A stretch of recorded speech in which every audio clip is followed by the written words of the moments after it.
आमचे लाडके उपमुख्यमंत्री आणि अतिशय कार्यक्षम वक्तशीर आणि अभ्यासू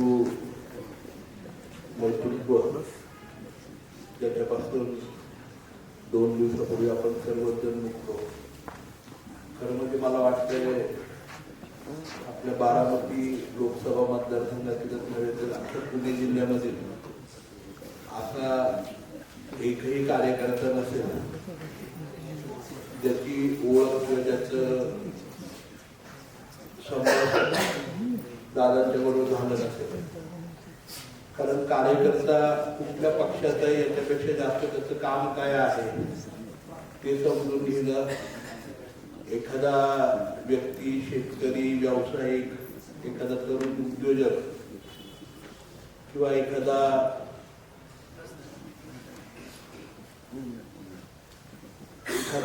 वेगळ्या प्रकारे व्यवसायाच्या किंवा नोकरीच्या माध्यमातून वेगळं काम करणारे व्यक्ती असेल त्यालाही आवर्जून निरोप देऊन त्या गोष्टीची माहिती घेणं. तो व्यवसाय असेल किंवा ती गोष्ट असेल किंवा ती एखादी कृती असेल आणि त्याच्या अनेक रिप्लिका तयार करून वेगवेगळ्या लोकांना प्रवृत्त करून तशा गोष्टी इम्प्लिमेंट करणं ही खरं म्हणजे एक नेतृत्वाचा जो गुण असतो आगळा वेगळा तो मला वाटतं दादांच्या मध्ये होतो. त्याचा कधी प्रचार दादांनी केला नाही, परंतु खूप चांगल्या चांगल्या गोष्टी प्रत्येक ठिकाणावरून घ्यायची आणि मला वाटतं की दादांचा एक स्वभाव होता की जे जे चांगलं आहे ते माझ्या जिल्ह्यामध्ये यावं, माझ्या बारामतीमध्ये यावं असं एक दूरदृष्टी असणारं नेतृत्व होतं. मला आठवतंय मी 10वी 11वीला असेल मला वाटते बागवानारीमध्ये आम्ही राहायचो आणि त्यावेळेस दादा खासदारकीचे उमेदवार त्या ठिकाणी होते आणि पहिल्यांदा जेवायला घरी आलो होते. मला आजही तो क्षण परवा दिवशी ज्यावेळेस ती घटना कळली त्यावेळेस आठवला. आजही ते जुने फोटोही आम्ही बघितले की त्यावेळेस पहिल्यांदा दादांची आमची म्हणजे घरातल्या सगळ्यांची दादा घरी जेवायला आलते आणि ती भेट झाली होती त्या ठिकाणी. त्यानंतर अनेक प्रसंगी खरं म्हणजे सरकारामध्ये तसं काम करायची दादांची होती.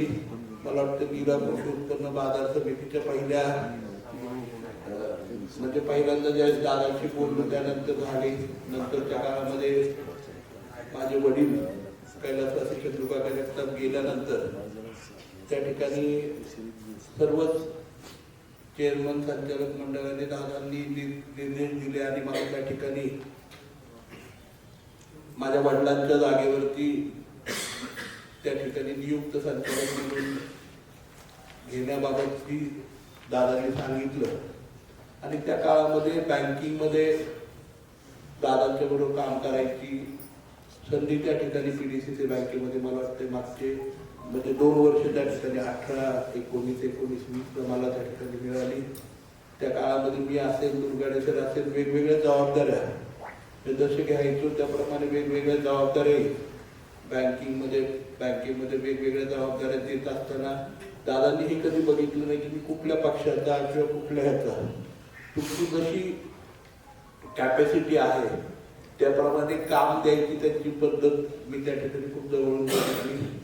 नीरा कृषी उत्पन्नाच्या बाजार समितीच्या कामकाजामध्ये सुद्धा बोलत असताना किंवा 19 पासून 2005 पर्यंत जो विधिमंडळाचा माझा कार्यकाळ होता त्या काळामध्ये सुद्धा सत्तेमध्ये असताना दादांच्या बरोबर सत्तेमध्ये नसताना सुद्धा जे अनुभव आले ते खरं म्हणजे मला वाटतंय खूप वेळ लागेल या सगळ्या बोलायला. परंतु सगळ्यात महत्वाचं सांगायचं म्हणजे अतिशय स्पष्ट वक्ते, वेळेचं भान आणि वेळेचं महत्व असणार मला आजही बोलायला खरं म्हणजे वाटतं. परंतु दादा मला नेहमी येणार म्हणजे दादांना माहीत होतं माझ्या वेळेच्या बाबतीमध्ये मी किती घाळ आहे खरं म्हणजे. त्यामुळे जर मला 7ची वेळ दिलेली असायची तर दादा मला त्याला 8चीच वेळ द्या म्हणजे अशा प्रकारचं मी कितीतरी वेळा हे बघितलंय. आणि 8ची वेळ दादा ठेवायचे आणि मला त्यांचं PA 7:30 वाजता की 7:30ची वेळ देते कारण थोडासा बरोबर वेळ पुढे मागे होणार असे म्हणजे प्रत्येक व्यक्तीबद्दल ना खडा नक्की हे सांगतो का तर प्रत्येकाचे स्वभाव प्रत्येकाची कामाची पद्धत, ह्या सगळ्या गोष्टी माहिती असायच्या. आम्ही काही वेळा इंटरॅक्शन करताना कुणाची शिफारस करायचो की दादा ह्याला इथं संधी द्या, आम्हाला काँग्रेस पक्ष म्हणून तिथे संधी द्या. ज्यावेळेस मी काँग्रेस जिल्ह्याचा अध्यक्ष होतो, आम्ही एखाद्याची संधी मागायच्या अगोदर त्याचा सगळा आराखडा त्यांच्या समोर असायचा. किंवा एखाद्या ज्यावेळेस जागा वाटपाच्या बाबतीतलं काही बोलायचं किंवा काय, त्यावेळेस सुद्धा तसंच बघितलं की एवढा मोठा अभ्यास आणि बारीक सारीक अभ्यास असणारं नेतृत्व. म्हणजे मी अनेक नेत्यांच्या बरोबर इंटरॅक्शन केलं, सर्वच पक्षाच्या नेत्यांच्या बरोबर इंटरॅक्शन केलं, परंतु मला वाटतं दादांच्या एवढा सर्वसामान्य कार्यकर्त्यापासून गावच्या नेतृत्वापासून जिल्ह्याच्या आणि राज्याच्या नेतृत्वापर्यंत प्रत्येकाची खडानखडा तोंडपाठ माहिती असणार, मला वाटतं असं नेतृत्व आपल्याला कुठेच बघायला मिळणार नाही. दुसरं बघण्यासारखं म्हणजे दादांनी केलेलं एकूण ऍडमिनिस्ट्रेशन. म्हणजे मला माहित नाही दादा MBA होते का नाही, परंतु मी MBA केले, परंतु एखाद्या MBA नाही तर एखाद्या चांगल्या ब्ल्यूचिप कंपनीच्या MDलाही लागवेल अशा प्रकारचं मॅनेजमेंट स्किल दादांच्याकडे त्या ठिकाणी होतं. प्रत्येक गोष्ट करत असताना कशा प्रकारे एखादी संस्था चालवली पाहिजे किंवा कशा प्रकारे एखादी कारखाना चालवला पाहिजे हे खूप जवळून, किंवा कशा प्रकारे एखादी बँक चालवली पाहिजे हे खूप जवळून मी त्या ठिकाणी अनुभवलं. काही गोष्टी घेण्याचा प्रयत्नही केला आणि खरं म्हणजे त्या व्यक्तिमत्वापासून शिकण्यासारखं खूप होतं. मी जेवताना बघितलं अनेक प्रसंगी, मी दादांच्या बरोबर जेवलो, मला तर माझ्या वडिलांच्यामुळे एक सवय आमच्याकडे होती की ताटामध्ये काही शिल्लक ठेवायचं नाही, पण दादांचंही ताट मी कधी बघितलं जेवत असताना ते ताट पूर्ण चकाचक झाल्याशिवाय ते उठायचे नाही. जेवढं लागते तेवढं घेणार, बाकीचं काढून ठेवणार आणि जे काय आहे ताटामध्ये ते संपूर्णपणे ताट परिपूर्ण संपलं पाहिजे अशा प्रकारचं त्यांची कामाची पद्धत होती. स्वच्छतेच्या बाबतीमध्ये, कामकाजाच्या बाबतीमध्ये आणि छोटे छोटे दुवे. मी मला आठवतंय एखादी छोटीशी जरी गोष्ट असली तरी त्याच्याकडे बोट दाखवायचे दादा, आणि ते बोट दाखवत असतात ते हे बघायचे नाही की काय विचार त्या व्यक्तीला काय वाटतंय.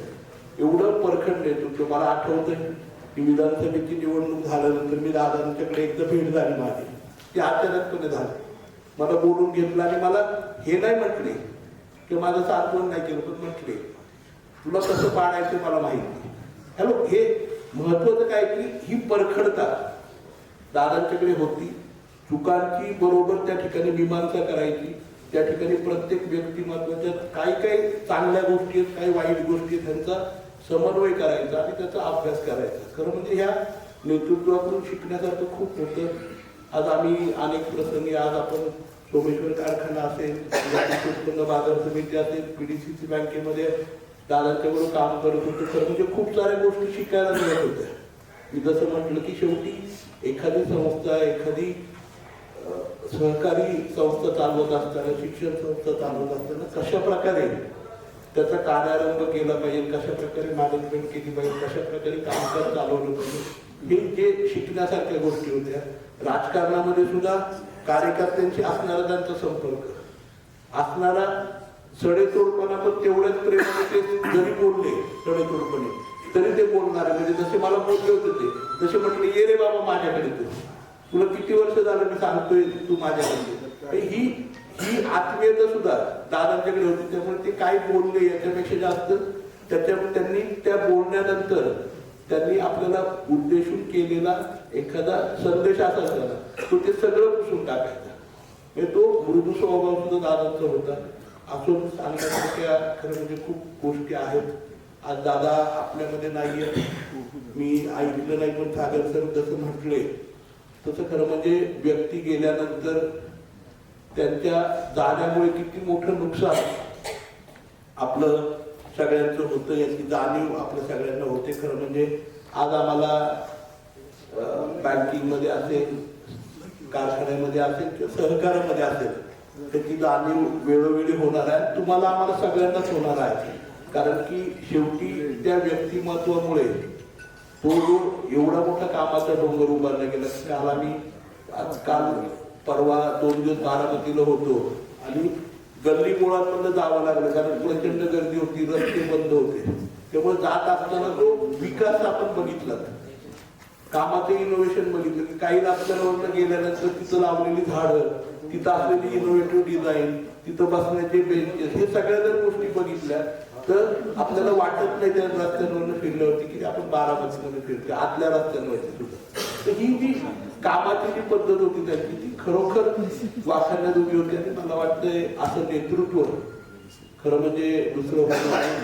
दादांच्याकडून शिकण्यासारखं खूप होतं. आजही आम्ही जरी भारतीय जनता पक्षामध्ये काम करत असलो तरी दादांची सगळी भाषणं मला वाटतं आपण सगळेच जण आवर्जून ऐकायचो. माझा मुलगाही त्यांच्या भाषणांच्या बाबतीत पॅन असायचं, ते रोज त्याचं ते सर चालायचं की कुठे भाषण ऐका दादा.